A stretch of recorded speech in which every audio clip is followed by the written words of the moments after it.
Son Excellence, Monsieur Leslie Voltaire, président du CPT, Excellence, Monsieur le Premier ministre, Mesdames et Messieurs les membres du gouvernement, Monsieur le commandant-chef des Forces armées d'Haïti, Monsieur le commandant-chef des forces de police, Monsieur le commandant-chef des forces de la mission multinationale de soutien à la sécurité, distingués représentants de la société civile, Mesdames, Messieurs les membres de la presse parlée, écrite et en ligne, honorables invités en vos rangs, grades et titres.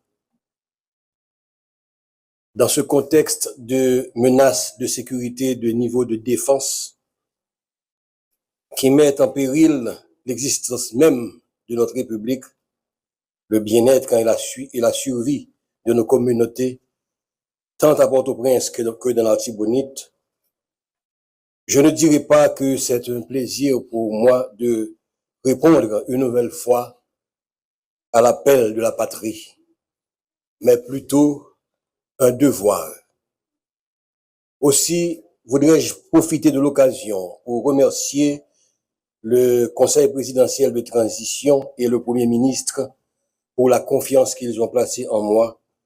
en faisant choix de ma personne au titre de secrétaire d'État à la sécurité publique. À un moment où le pays vient d'enregistrer pour l'année 2024 qui vient de s'écouler un nouveau triste record en matière de statistiques criminelles, soit 5601 homicides et 1494 cas de kidnapping. J'ai une pensée spéciale pour toutes les victimes directes ou indirectes de l'insécurité pour lesquelles j'ose vous demander un moment de silence. Mesdames, Messieurs, si j'ai accepté de revenir au service de l'État et de la population dans un contexte aussi difficile que troublé, ce n'est pas parce que je crois que je peux faire des miracles, ni que je sois porteur d'un quelconque destin messianique, mais c'est seulement parce que j'ai grand espoir que mon expérience dans le domaine stratégique et opérationnel, associée aux compétences professionnelles de collaborateurs choisis sur mesure, pourront apporter une contribution significative dans ce grand chantier de la reconstruction de la gouvernance sécuritaire du pays. Évidemment, je ne me berce pas d'illusions sur l'ampleur des tâches qu'il convient d'abattre dans un délai que nous voulons le plus court. Redynamiser l'action des forces de police et des services de renseignement de sorte à optimiser les résultats opérationnels sur le terrain en ce qui concerne notamment la lutte contre l'insécurité. Coordonner l'action des principaux organismes publics coproducteurs de la sécurité de manière à générer un effet de complémentarité contrôlée dans le processus de sécurisation du territoire. Proposer au gouvernement une politique nationale de sécurité publique afin de permettre aux acteurs de sécurité d'agir avec une plus grande proactivité et une plus grande capacité de ciblage des menaces de sécurité. Et finalement, offrir à l'état-major de la PNH un encadrement technique pour lui permettre de renforcer la gouvernance interne de l'institution et d'améliorer le niveau de confiance de ses membres dans le commandement et le niveau de confiance de la population dans les forces de police. Tous ces défis qui nous paraissent colossaux sont pourtant nécessaires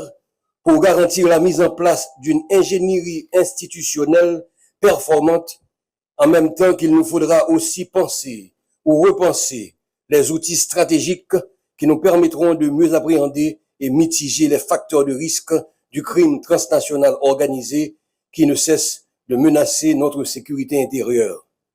Je pense naturellement aux menaces de sécurité que représente le trafic des armes et de munitions impliquant les frontières haïtiano-dominicaines et les ports de la Floride, le trafic de drogue qui ne cesse de transformer notre territoire en un pays transit pour les cartels colombiens, la cybercriminalité qui attire sur notre sol même des acteurs criminels en provenance de l'Europe du Sud, le terrorisme dont les pratiques de violence prédatrices trouvent déjà un écho favorable chez certains groupes armés à Port-au-Prince et à Petite-Rivière de l'Artibonite. Mesdames, Messieurs, s'il faut que je le rappelle, la fonction de la sécurité publique ne se limite pas seulement à concevoir, planifier, coordonner et mettre en œuvre des parades d'action institutionnelles se limitant exclusivement au domaine de la lutte contre la criminalité ou de la délinquance. Cette fonction s'étend aussi à tous les faits ou phénomènes non criminels susceptibles de porter atteinte à l'intégrité physique du citoyen ou d'une communauté, tels l'insécurité des transports, les risques des catastrophes environnementales, les menaces urbaines et les dangers représentés pour les membres d'une communauté par les travaux ou les ouvrages publics. Autant vous dire, mesdames et messieurs, puisque la meilleure sécurité a toujours été celle qui implique la participation active des membres de la population dans la détermination des objectifs de sécurité, nous ambitionnons de construire des partenariats stratégiques avec les acteurs locaux des municipalités et des quartiers exposés ou menacés par les groupes armés ou les violences communautaires. Ces interactions constructives avec les membres de ces communautés nous permettront non seulement d'établir des agendas communs de sécurité susceptibles de servir de boussole à l'élaboration d'une politique nationale de sécurité, mais aussi de promouvoir des pratiques licites et respectueuses des droits de l'homme dans les stratégies de promotion de ces quartiers ou de ces communes contre les menaces d'incursion des groupes armés. Évidemment, notre plan d'action ne pourra s'exécuter avec succès sans le concours et l'effort individuel et collectif des personnels de la Secrétaire d'État à la sécurité publique, que nous saluons ici le courage et invitons déjà à une franche collaboration et au travail. Mesdames et messieurs, Haïti est au fond du gouffre. L'heure est grave et les attentes sont grandes. Nous sommes à un carrefour où nous devons nous résoudre à boucler le cycle de tous nos sentiments vécus et entretenus aux dépens du moi national crucifié par nos ambitions et nourri des compétences voulues. C'est le moment des sacrifices.